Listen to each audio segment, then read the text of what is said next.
Did you ever thought about that you made the wrong decision about your job? Working 9 to 5 for a boss who doesn't appreciate your workforce? Did you ever thought that your job has a future? Maybe all of this is true, but it can't be that bad when working in the future for Amazon. Lethal Company is a game made by Seekers and is about a dystopian future where Amazon won. In Lethal Company, you work for the company, an interstellar workforce which collects scraps from moon bases. So you are basically an underpaid trash man in space. So go get your ship, go get your crew, and collect some scraps. Because we have a quota to hit. Now the core gameplay of Lethal Company sounds easy. Going from moon to moon, collect scraps, and sell it all every third day. And just like real life, if you don't hit the quota, you get fired. As you have not met the profit quota, your performance has been deemed below standard. Welcome to our disciplinary process.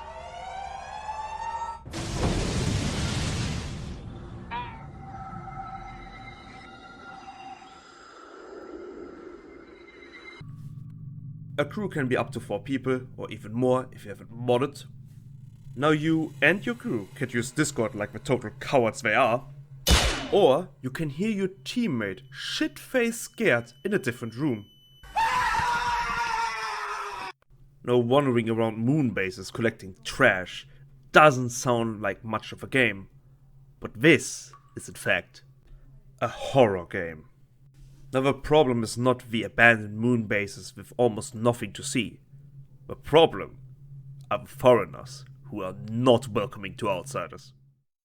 Every time you visit a moon, you get a danger level. The danger level is a small indicator how many and what monsters can spawn on this area. There's a lot of monsters in this game, so I made a small list about all the monsters you can see from the least to the most dangerous. The hoarding bug is one of the first enemies you probably encounter. Running around with high speed in a certain area, these little pests really try to take your heavy scrap. Now you can avoid them by just walking the other way, or you can become the local hero in your crew. One of the other enemies you probably encounter first is the spore lizard. And they are pretty disgusting to look at. They're actually quite friendly. They're often more scared of you than you are of them. Now according to the files, this is called a high...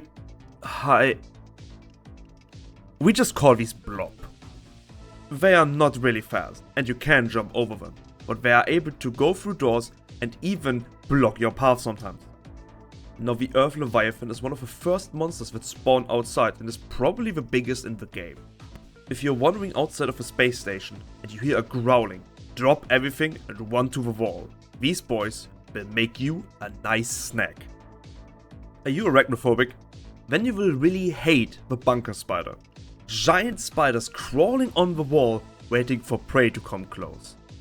They will chase you down for a while, but the good thing is, if you see webs, you have a good indicator that they are close. Now the snare flea, or how we call them, the huggers, are waiting for you on the ceiling to drop on you. They are really slow on the damage, but you will not see anything if they're on you. Now you could walk around aimlessly and having a little argument with gravity, or a friend can hit you with a shovel. Your choice. I really don't like the forest keepers. These giant monsters are roaming outside the area between your ship and the base. If they spot you, you will get vored with no chance of recovery. Hide and stay behind trees if they are close. Now the hawks are quite rare, so rare that I almost have no footage of them. They are scared of team players, but if you're lonely, they're going to attack you. The circuit bee is probably the smallest monster in the game, and you have no idea how often my crewmates die to these fuckers. Usually contained in a beehive, you can collect that and sell it for a lot of scrap, but if you're getting too close, they're going to attack you, and they can go through walls as well. The eyeless dogs are huge animals outside of your ship that are going to attack everything that makes noises. So if you have a screaming Polish crewmate blasting his Slavic music, you do have a problem. Occasionally, while looking for snacks, these little dogs come straight into your ship. You ever wanted to fight the Weeping Angels from Doctor Who? Then the Coilhead is your choice. Extremely fast and able to kill you instantly, but they don't move if you see them. Your best chance to survive them is screaming for help, hoping a teammate is near. If you find an empty room like this during your mission, that means a Bracken is on your mission. If you find an empty room like this, you are not alone. You have a Bracken to deal with. These horrifying creatures are hunting you down if you stare at them too long. Ragnar? Merik was Bracken! Now apparently you can kill it, but I'd like to see you try. If you hear these heavy footsteps, these are thumpers. Probably one of the scariest creatures I ever saw in a game. These extremely aggressive monsters hunt you down till you're dead if they spotted you. But they're very bad at turns, so take a lot of them. Now if you hear these heavy footsteps, just run. Believe me, it's better. Now if Toy Story was your most favorite movie, this monster will change that. Like the Thumper, the only real thing you can do against the Jester is to run outside as fast as you can. They are slower, but they can appear out of nowhere.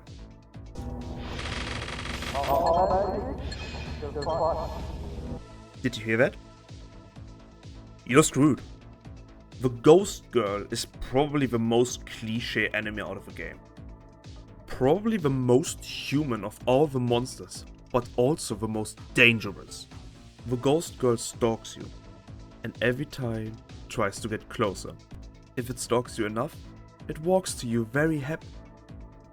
Be careful though, the very moment this monster touches you, you are dead. And the worst thing is, it can even haunt you outside. The moment you hear that giggle, you're on a timer. Leave that planet. Luckily with all these monsters, you're not completely defenseless.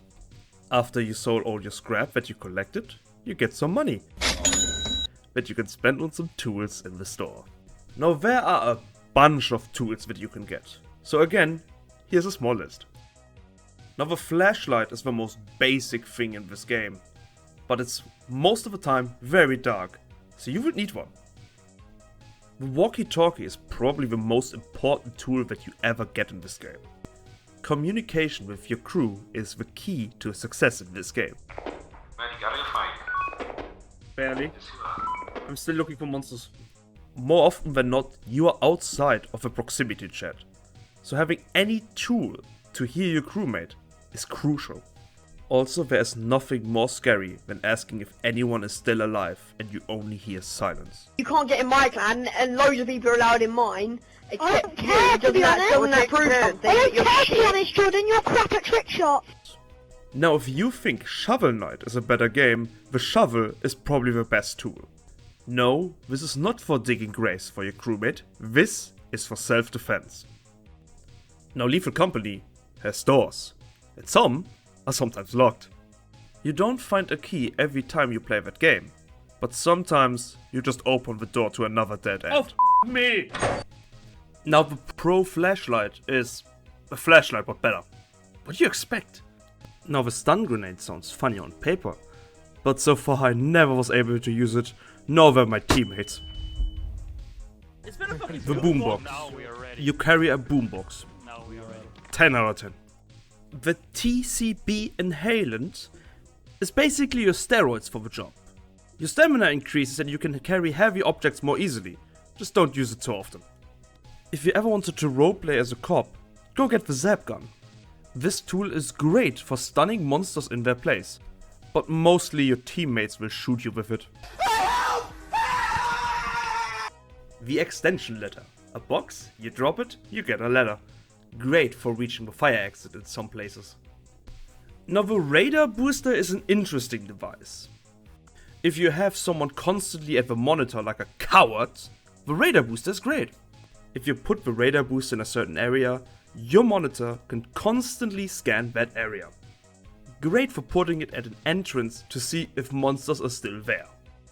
The crown for the most expensive item in the store takes the jetpack. Now flying sounds always fun, but the jetpack has two major issues with it. First of all, it's very hard to control. Second of all, if you are in a moon base, you don't have the room to fly. Why is it doing so many backflips? Now you can upgrade your ship too. Aside from all the furniture you can get, there's also a loud horn, a teleporter, and an inverse teleporter. Well, the horn is loud, of course. The teleporter is a nice tool to save players or corpses within the chosen of a monitor, but cannot take items with it. The inverse teleporter works directly the other way. You teleport a player inside of a building randomly without items, if you really want to be brave. I'm going to see that. Oh, it's going to be fun.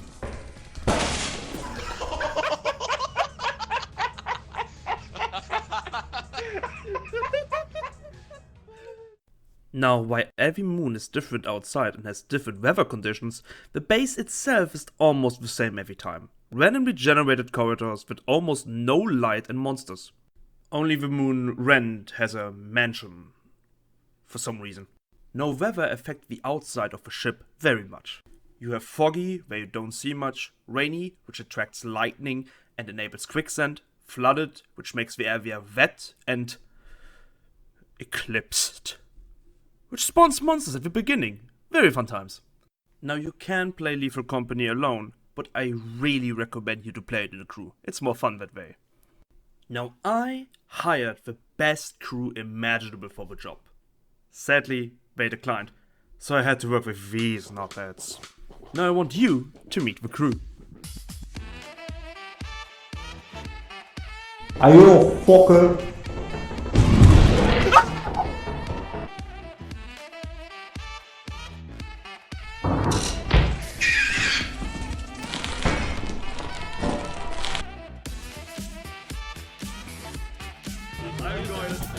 I'm going to see it.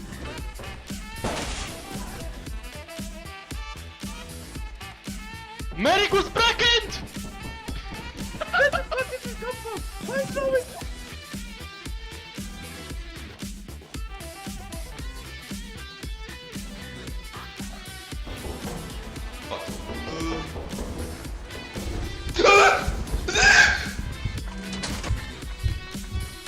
Fuck my fucking life.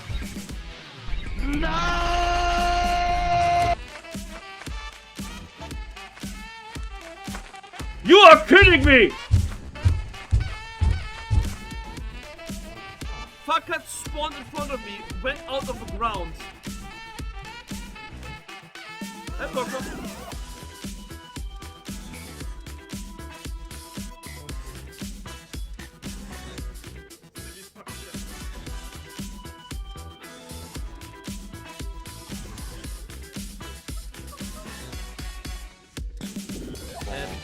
Yeah. Excuse me, what the fuck is that? Oh, yeah, some quick thinking. I managed. What fuck up? Dude, you have to give it to him. He has a nice ass.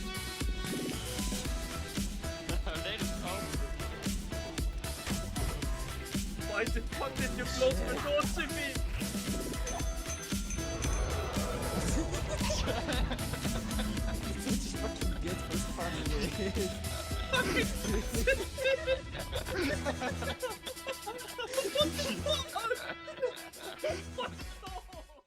Overall, Lethal Company is a great game for some rounds with the boys and can give you amazing laughters while being shit-faced scared at the same time.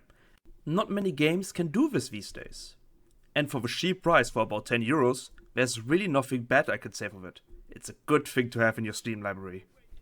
If you want to see the game from a different perspective, I encourage you to watch some streamers. I'm a streamer myself, link in the description. Now if you excuse me, I heard a lot of giggling in the background. And don't forget, always hit your quota. Thank you for staying with me till the very end of this video.